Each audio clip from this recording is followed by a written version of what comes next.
Hi and welcome to my channel.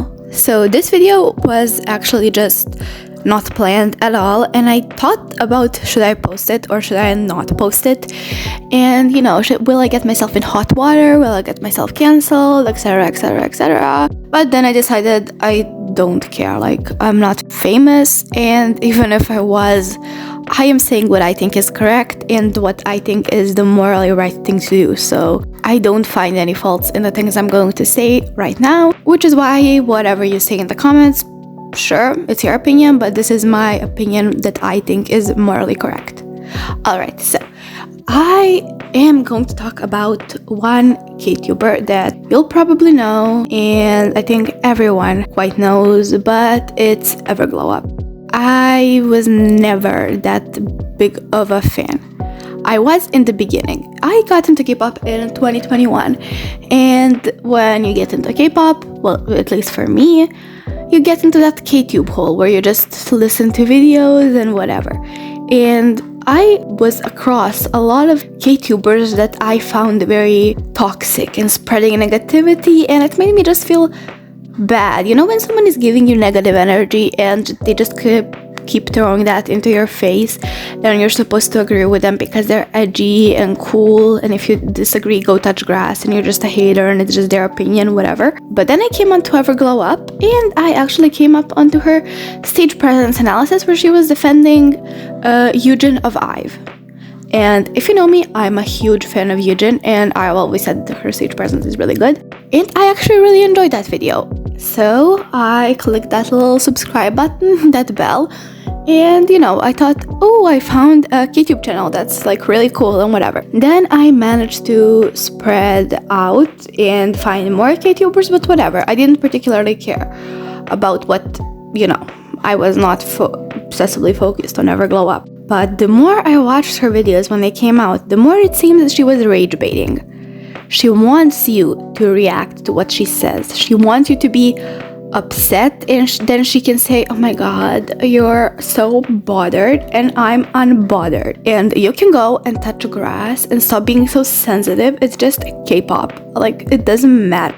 And she can continue saying that, and it's not gonna affect her at all, because she has tons of fans who are going to defend her. I saw a video of her, I think a while ago, that was talking about Kepler, and she kept throwing these sneaky little marks at Bahi, and I was like, why are you doing that, but maybe that was just her sense of humor or whatever. But then she continued doing that. When she talks about her stage presence videos, which I've noticed the more the year went on, she throws sneaky remarks at idols she doesn't like, that she doesn't think have a good stage presence. Then she made that video about Hwasa, and realistically, while I disagree with that video, it doesn't matter. Do we disagree or not? The beauty of KTube and YouTube overall is that we get to express our different opinion. But the way she was talking about Hwasa in that video, you can see that she's clearly coming from a place of hate. When she made that video about Hyuna, like, Hyuna didn't play you, you played yourself, she does not have any, I guess, empathy. And sure, I agree on a surface level. Like, you should not idolize people. I have videos about that. I agree with that. But the point is that while you should not idolize people, you have a right to be disappointed. If I continue preaching, I'm gonna be honest and give my unbiased K-pop opinions and my monthly review, whatever, and you keep watching me, and I suddenly start just spewing hatred on the songs I don't like and hating on the idols and the group, you're going to be upset. If a celebrity you really like starts doing the opposite of what they did, you're going to be upset. And especially when a celebrity you like starts dating a rapist, of course you're going to be upset. You're not upset that it affects your life directly, but you're just disappointed, and you do have a right to feel disappointed. Like, everyone forms an emotional connection with things that they like, and what Hyuna did was objectively bad. Like, there's nothing to say about that. Sure, she didn't play you yourself, but what she did was objectively bad, and there are people who looked up to her. Some people do treat idols as their actual idol, like someone they idolize. And Hyuna was known in the industry as one of the rare people who were feminists, who were there for women, who just tried to do something different in this industry. And well, people appreciate that. She should be her earlier before we found out. Of course, she was going to be very well liked when she was the one who tried to fight for these things and did them herself. While I agree on surface surface. What she talks about in that video is just very, oh my god, K-pop fans are so sensitive, like, Hannah doesn't know you shit. And yes, Hannah doesn't know us shit, but like, you have the right to be disappointed. There's nothing wrong with that. And the reason why I'm making this video in the first place is the Palestinian short on her second channel. I'll also link that. Who are still consuming products of companies they believe to have supported Israel monetarily or otherwise during the ongoing situation with Palestine. When I heard about this, I actually giggled. Basically, she said the Big Four boycott is useless and, you know, we should just stop it, and we don't know about the war, and both sides are going to try to eliminate each other. And I was a little baffled when I heard that, and not a little, I meant a lot. But what's happening in Palestine is genocide. I am going to repeat it. What's happening in Palestine is genocide. It's not both sides are going to try to eliminate each other. No, it is what it is. Those Palestinians are the victims because they are literally, people are bombing their houses. And you have the right to say, you know, both sides, you don't know the story, go educate yourself. You go educate yourself.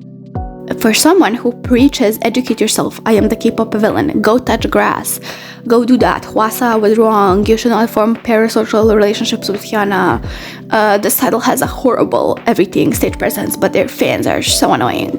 You can at least go educate yourself about the genocide. I don't think that's that hard, you know, like, as you said, Google is free. It's silly, even if you agree with that. First of all, incredibly stupid, and second of all, incredibly mean-spirited.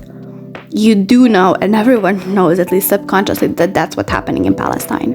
And for you to say, oh, the Big Four boycott doesn't work, sure, the Big Four boycott did not work, but the Big Four companies aren't that directly funding Israel.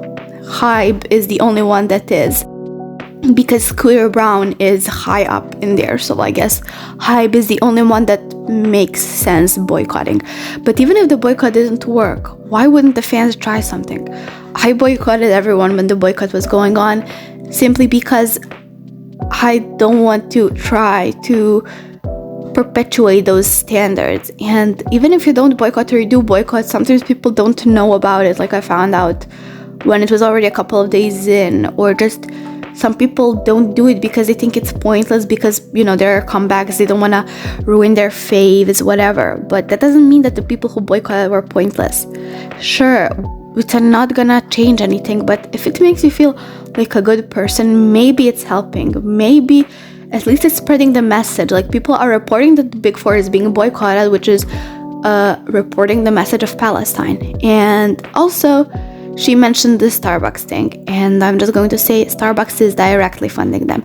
And while it didn't take a big financial hit on them, it was broadcasted all over the news, brings the attention to Palestinian. It helped the American government quickly switch sides.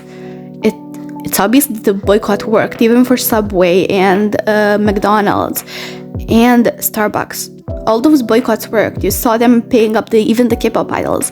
So it's apparent that the boycott did work, and even if it didn't, it did something.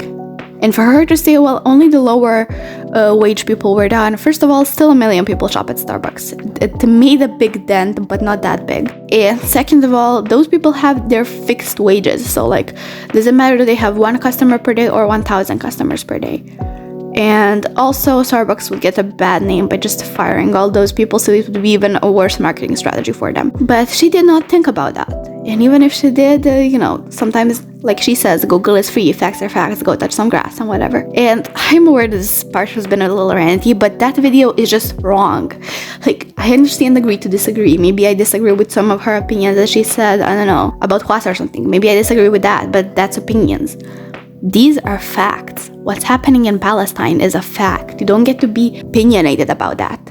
Well, you do, but you're wrong. It's like me saying that that white piece of furniture is actually purple. Just because I say it and I tell you go touch some grass doesn't make the furniture purple. It just makes me look crazy. Basically, to kind of end this rant, I don't think Everglow-up is crazy. I didn't call her crazy, and that's not what I'm saying. First, if she comments about this, I highly doubt that. Or if her fans comment about this, which I also highly doubt. I don't think anyone will see this. You do have to realize that if you're following the unbothered queen of YouTube, you need to be able to deal with opinions that aren't for her. And so if you attack me, you're not really following her message. And even if you do attack me, that's fine. If you call me jealous of her success, sure, that's also fine. I don't mind. If you call me, well, whatever you call me, if you call me sensitive, if you call me trend hopping, if you call me trying to get off on the cloud, sure, whatever, call me whatever you want. I'm telling my honest opinions like I do on my channel all the time, because this is just a hobby. And I feel like it's more important to be truthful than it is to be chasing clickbait and clout. If you came this far, thank you so much for watching, and let's discuss civil in the comments if you are up for a discussion, and I will be seeing you in the next one.